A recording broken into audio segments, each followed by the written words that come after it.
I'm looking at Frimpong. For me, he's a key in this game. God, I love beef brisket. Really aggressive. We know this about City, but look at the space they leave him behind.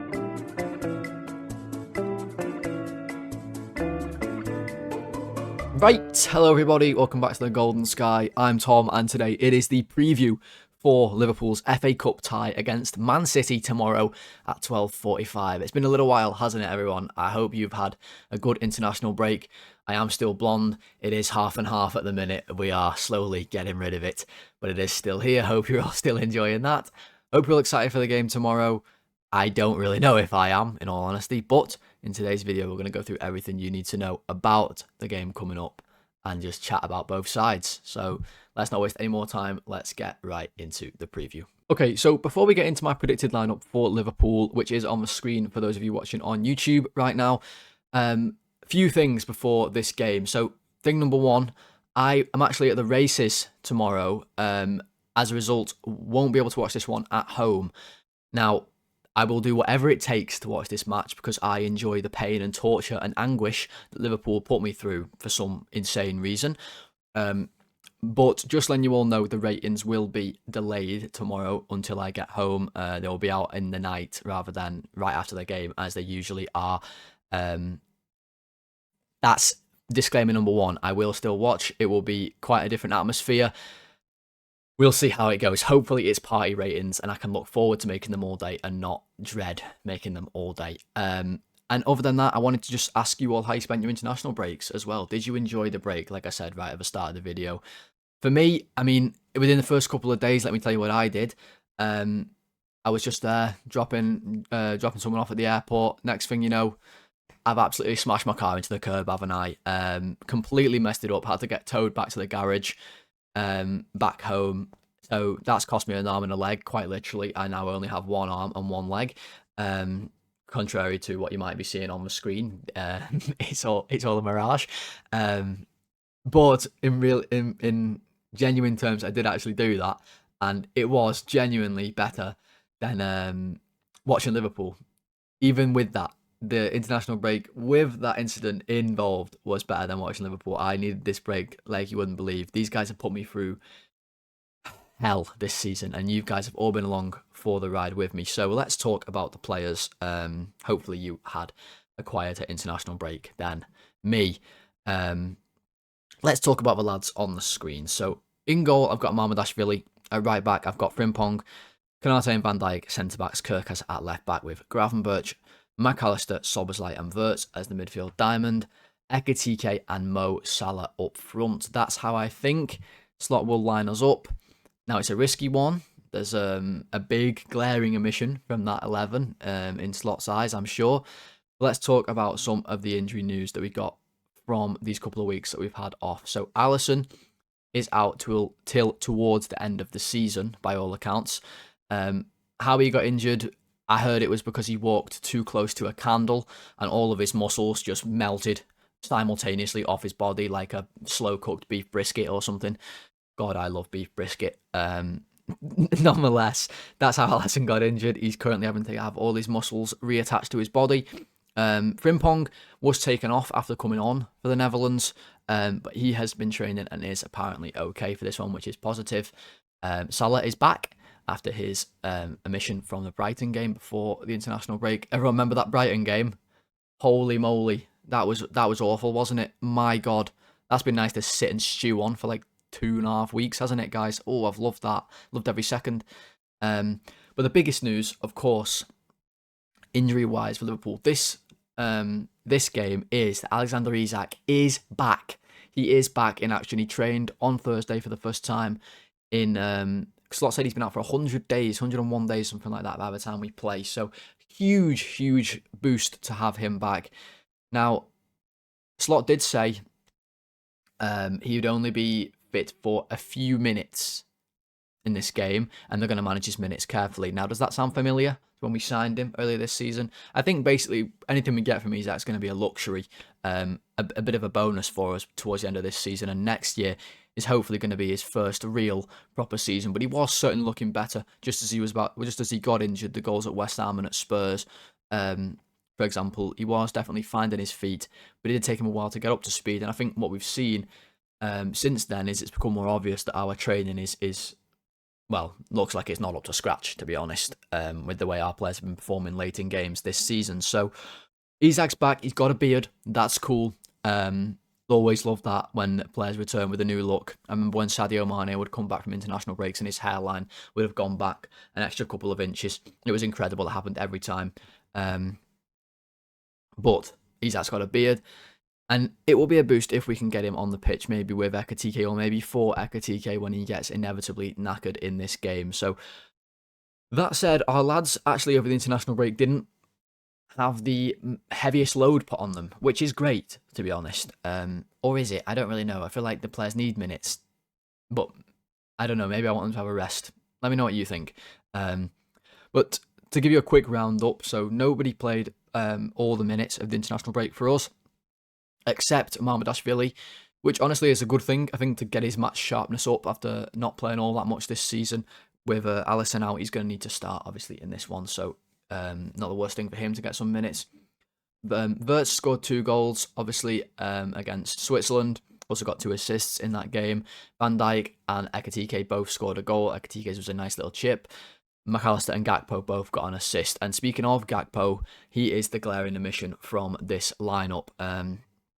Will he be on the bench? I think he will. I mean, I've predicted this team, so I think he will. I mean, look, it's Arne Slot we're talking about here. This is his illegitimate son, his secret husband. Listen, he could very easily play Gakpo in this one. Who would it be for? Maybe Buzzcut Maka. That's a new look as well. He's returned from international break. He's bicked his hair, finally. My God, no more toffee apple jokes for me. Maybe Buzzcut Maka will be a new player. Who knows? Maybe Gakpo will end up out here. Who knows? Szoboszlai's going to play. Wirtz, Gravenberch both going to play. Now, I'd imagine Salah and Ekitike are going to play. So, for me, there's only really one spot left, unless he drops Frimpong and does the dreaded Szoboszlai at right back, at which point I will just run onto the race course and let the horses trample me to death if I see that in the lineup on Saturday morning. So, it is Easter. Say your prayers. Gakpo might be on the bench. Everybody pray to whoever you believe in. It is Easter time in the UK. It is bank holiday for me right now, which is great. I'm not at work, which means I can make this preview for you nice and early. So there we go. That's the international break roundup. How have we fared against City so far this season? Well, more recently we played them at Anfield in that like tumultuous, weird ending of a game where Haaland went through and Szoboszlai and him were playing like tug of war on each other, and then Szoboszlai got sent off and they scored the penalty and it was just a disaster and we should have won that game. And Arne Slot also thinks that we should have won that game. He, in his presser this week, blamed the refs for us not winning that one, saying he should have seen red when he pulled Salah back on the edge of the box. And maybe he has a point, to be honest, but I do kind of get a little bit annoyed when he misses the point of that we're actually shite, and that's why we lose games. I don't know. Maybe that's me being picky because I'm at my wit's end with Arne Slot. I really, really am. And the worst game this season, well, I won't say that. One of the worst games this season, there's been many to choose from.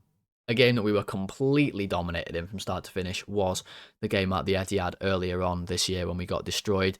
Remember, Van Dijk scored the header and they ruled it out for offside. That was also complete bullshit, complete muckery. I don't think we had the muckery index at that time, but my God, it would have ranked high on the muckery index if we did have it. But the point is we haven't fared well against City so far this season at all. We have really struggled. They have had our number, and it doesn't really fill me with a lot of confidence, does it? To be honest, our next 2 games are this and then PSG away. Like, it's not looking, it ain't looking good. It ain't looking good. Let me make that clear. But last season at the Etihad was one of our best performances of the whole season, I would say. Remember, we lined up with the double tens. We had Szoboszlai acting as one of them, and he was excellent. Scored a goal in that game. Salah was amazing. I think he got a goal and an assist, I think, in that game, as he did pretty much every game last season. We won 2-0. City barely created a chance. We dominated, and I remember thinking, this guy Arne Slot is a freaking goddamn genius, mate. This guy's a genius. It's not turned out quite that way this season, has it? So, I mean, that was one of our best performances. This year at the Etihad, one of our worst. There's been many, like I said. More fans are going to be in the Etihad this time around because it's the FA Cup.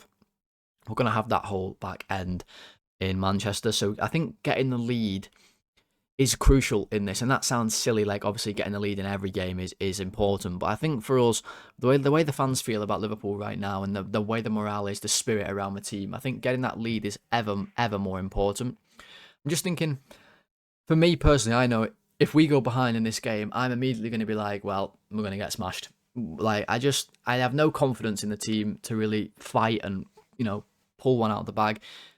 I feel like if we go ahead in the FA Cup, the atmosphere is really going to get everyone going. Like, the crowd will be well into it, not played for a little while, desperate to try and make something of this season. The FA Cup is genuinely huge for us this year, or at least it should be anyway. I hope Arne Slot sees it as big as it is for us this year. Last year, I think we went out to Plymouth in the FA Cup. I know we lost to Plymouth. I'm pretty sure that was in the FA Cup very early on. We didn't get a run at it. This year, we don't have much else to play for. This and the Champions League, and we've got PSG in the freaking Champions League, so that's as good as gone, isn't it? So the FA Cup's a real chance for us to get something, some joy, some happiness from this dreaded, awful season, and it's going to take a big win against City. So do I actually think that we have a chance? I mean, that's the question on everybody's lips. Do I actually think we can win? A small one. Let me put it like that. We always have a chance, because when you look at our team on paper, we have great players. We have Ekitike, we have Virch, we have Salah up front. That in theory is a good attack. In theory, anyway. If Salah, plays like he did against Galatasaray, for example, and not like he has a lot of this season. First game of his farewell tour, by the way, so I imagine he's going to get a lot of love at the Etihad from a Liverpool away end on Saturday morning. I certainly will be taking in every last moment of him at Liverpool this season. It's so sad that he is going. Hopefully we can make something of it at the end of the season. We've got him. Wirtz looks special against Switzerland for Germany, and it's no surprise every time we have an international break, all our players go away and kill it, and they come back to Liverpool and they look like they've been killed. It's not really a good look on the coaching staff or the tactics at Liverpool, to be honest. We've got a solid team. We really do. In the diamond, with the fullbacks we've got available, I think it's a good side. We do have a small chance, but the confidence, the evidence that we've shown over the last few weeks doesn't really make me. It doesn't fill me with a lot of hope, to be honest. But maybe they'll surprise me. I feel like everybody at Liverpool right now expects us to lose the next two games, City and PSG, about 10-0 on aggregate. So this is usually when Liverpool would surprise you and do something mental, but who knows? And how do we beat them? How do we beat City? I'll talk more about that when we get City on the board and we look at some of their strengths and weaknesses, but we've got to just be brave. I think we have to be brave in this game. We have to show for the ball. We have to try and play. When we have the ball, we have to try and keep it. You can't just kick the ball back to City at the Etihad and let them attack and attack and attack. We aren't good enough at defending to let them do that.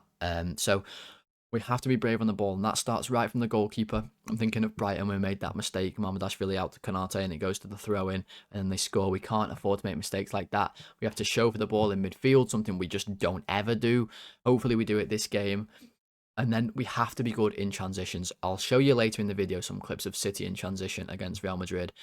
They are so exposed in transition. It's unbelievable. We have to be aggressive. I'm talking Frimpong, I'm talking Kirkes, I'm talking Salah, Ekitike. They have to be on the bike, ready to run in behind. There's going to be lots of opportunities to do it in this one. I wish we had more fast players, to be honest, to maybe do that a bit better. So that's how we can approach this game. We've got to be brave, we've got to be good in transition, and we've got to compete. We've got to keep the ball. We've got to put in more of an effort physically than we did at the Etihad earlier in the season. And there'll be a lot of talk about Arne Slot's position, regardless of this game going our way or not. It's going to be talk about it, I think, endlessly now until the end of the season at the very least. I'll tell you right now, even if we lose this one, he is not getting sacked. I promise you. My stance all year has been he won't get sacked until summer, no matter what happens, even if we lose every game. Don't be fooled into thinking if we lose this one, he's going to be gone by PSG. He definitely won't be. I'm tempering expectations for you all right now. It doesn't matter what happens in this one, he will not go. So that is everything about Liverpool for now.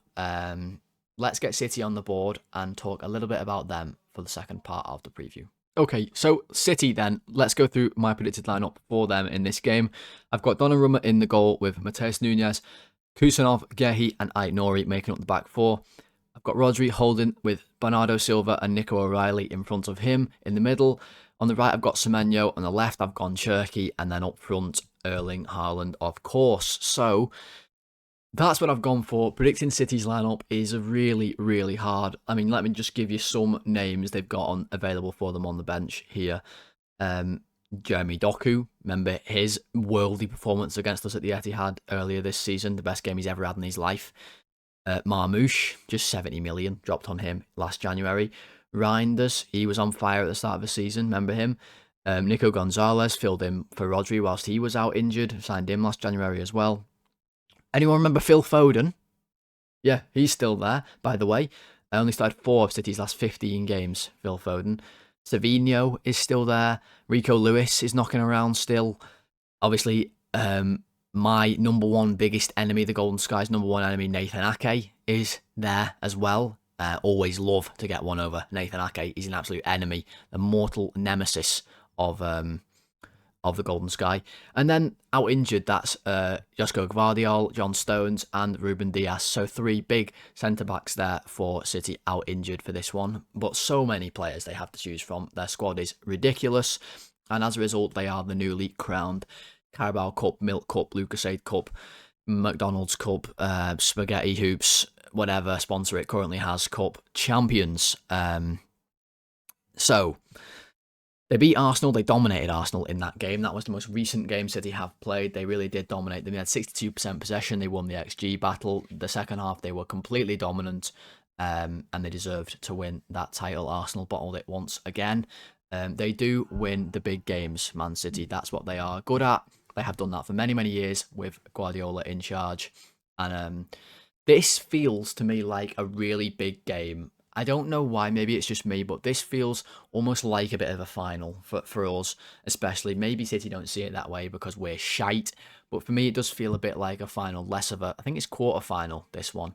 It feels much bigger than that, which worries me. I mean, City beat Newcastle 3-1 at St James's to get here, to this point, so that was a big win for them there. They had Marmoush score a couple in that one. He seems to do really well against Newcastle, so they're super, super dangerous. We know that. But whilst they are, they're still City. They're still a powerhouse. They're still great at home.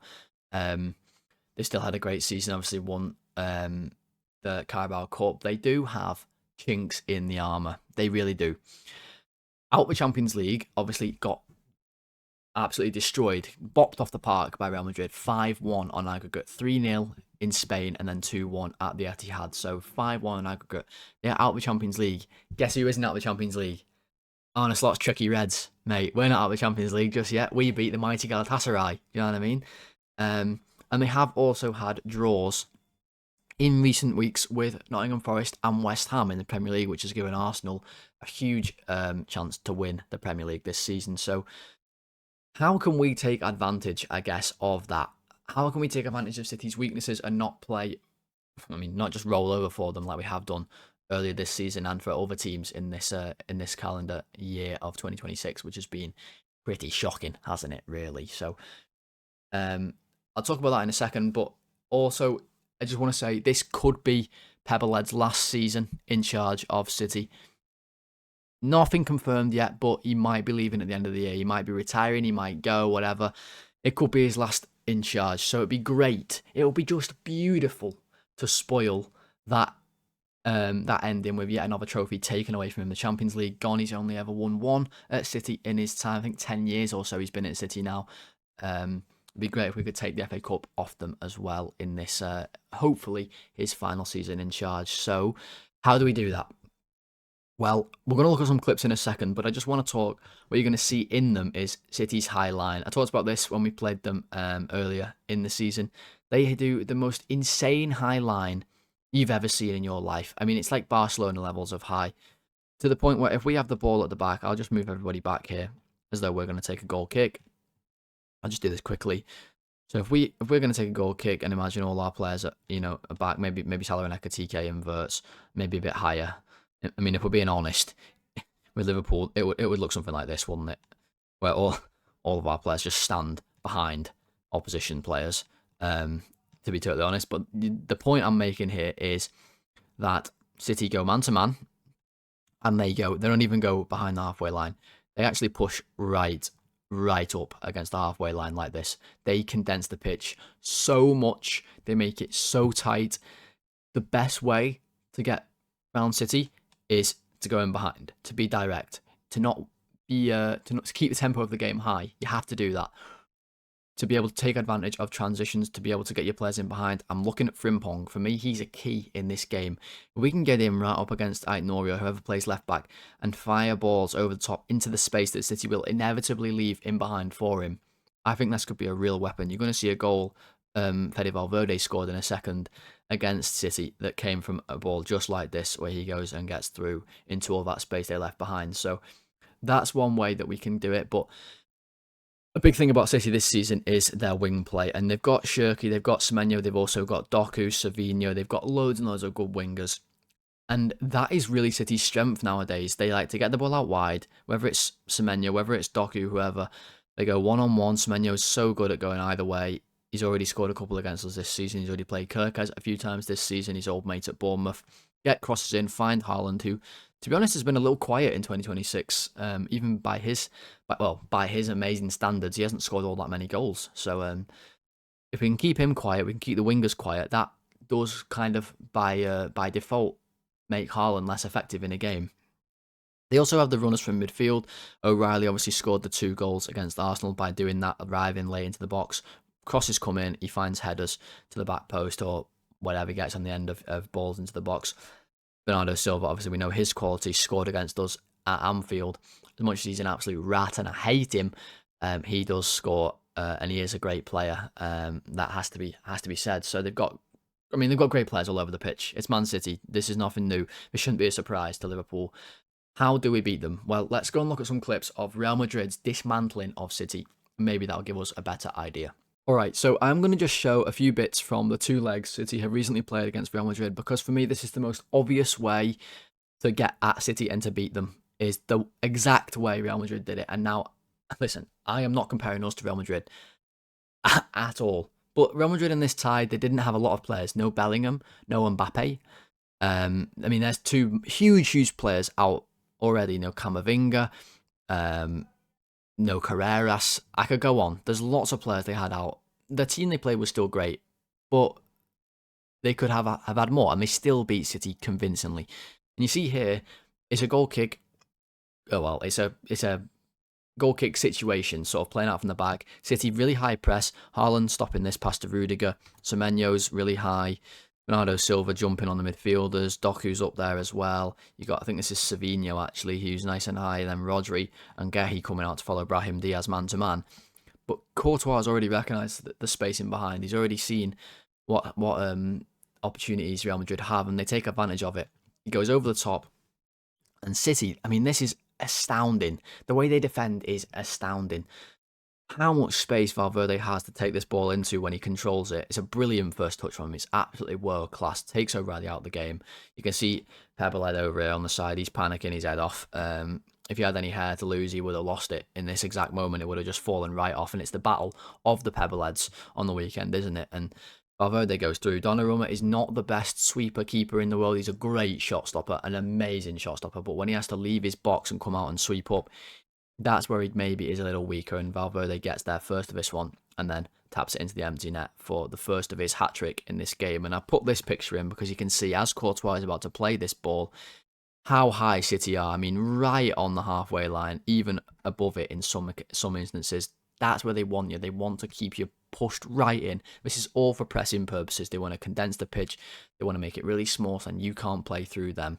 Man to man, everybody's pushing up really, really high.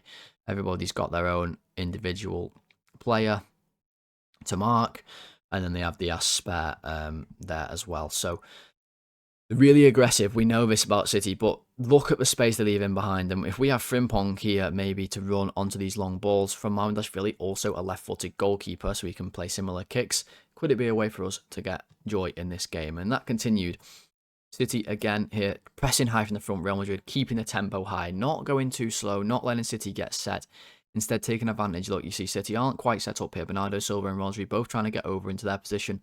Bernardo Silva gets to do an awful lot of work. He has amazing stamina, but he isn't the quickest, and neither is Rodri. So if you can play quickly, you can get through them, and that's what Real Madrid did here. They find Brahim Diaz, and he's able to just carry this ball.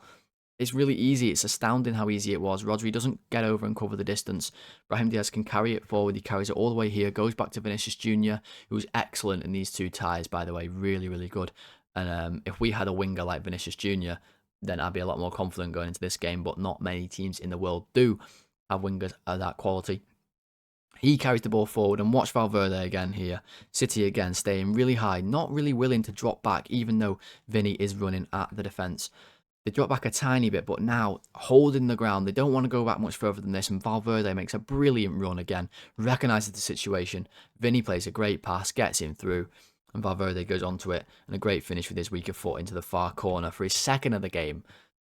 More showings, though, of City being exposed if you play through them, if you play quickly, if you're brave on the ball. That's what I was talking about earlier. Again, another example. City have just finished their attack. You can tell that because they've got all the players forward. They're not set. Real Madrid have got players back, but Courtois not wasting any time. He wants to play quick. He's throwing the ball out to Brahim Diaz, who makes himself available. Think of Florian Wirtz in this situation. Can he show for the ball from the goalkeeper and get on it? Get on the half turn. Rodri not set. Brahim Diaz can run away from him. Rodri doesn't have the legs well, he never really did, to run back and chase players. That's never really been the biggest part of his game. Brahim Diaz does brilliantly here to release Vinicius Jr. You can see Vinny already, if I just stay on this picture, on his bike. Actually, he's behind my camera there, but he's right on this high line. I mean, I'm going to just look at what I'm drawing here for you guys.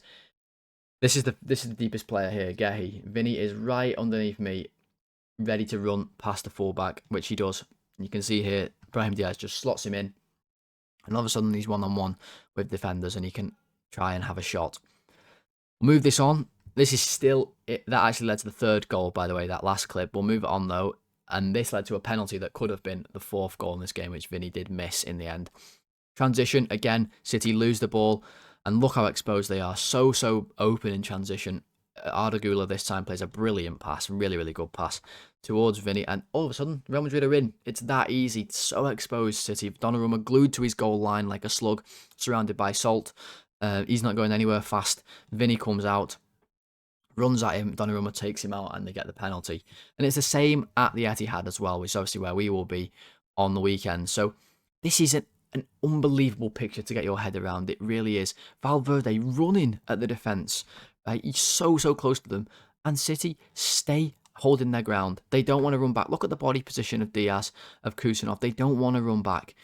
Everybody's making runs in behind for Real Madrid, and it's Vinny who's going to be found here by Valverde. He gets onto it, and look, they want offside. That's what they play for. They want to get you offside. That's how they defend. Everybody's looking over. Aït-Nouri's looking over. Even Doku over here is looking over at the linesman, hoping for offside. It doesn't come. Vinny is able to travel into the box. He has a shot. It hits the post. This shot, it's a brilliant effort. But again, more joy. And can we use Ekitike? Can we use Salah, Frimpong to get in behind and find our own joy in transition in these quick attack moments? The tempo has to be high like it was against Galatasaray. Crucial in this game. Again, City robbed in the middle. Everybody's forward. They don't have the setup. They don't have the running power to get back and defend. Real Madrid take advantage. They get Vinny through one-on-one. Look how easy this is. How many times have I already shown you already, just in a few clips from a few games, how many times Real Madrid were able to get in these real promising situations. Vinny again here, running at Ruben Diaz. I mean, he should score here. He makes brilliant movement inside, sits a few players down. He should score, but he does end up skying it over the bar. Unlucky, but the point is, brilliant play again from Real Madrid. So quickly taking defending situations into attacks, and that's exactly what we need to do in this game if we're going to have any joy whatsoever. Alright guys, that is going to be where I finished today's preview. I really do hope you did enjoy it, and if you did, please do click that like button. We are back with videos after a crazy busy international break for me with my car, with house stuff. I've been looking at sofas. I've got to buy sofas now. Tell you what, any of you guys that live in a house, I have a newfound respect, because there is a million things you need to buy and plan and do. And that's been my life for the last couple of weeks. But happy to be back making videos. If you did enjoy, click that like button. We're trying to get to 35 likes on every single video that we make. So please help me get to that target, and subscribe to the channel if you are new as well. We're trying to get to 500, which we are very, very close to. Would love to be able to hit that by the end of the season, guys. So if you are new and you did enjoy, click subscribe.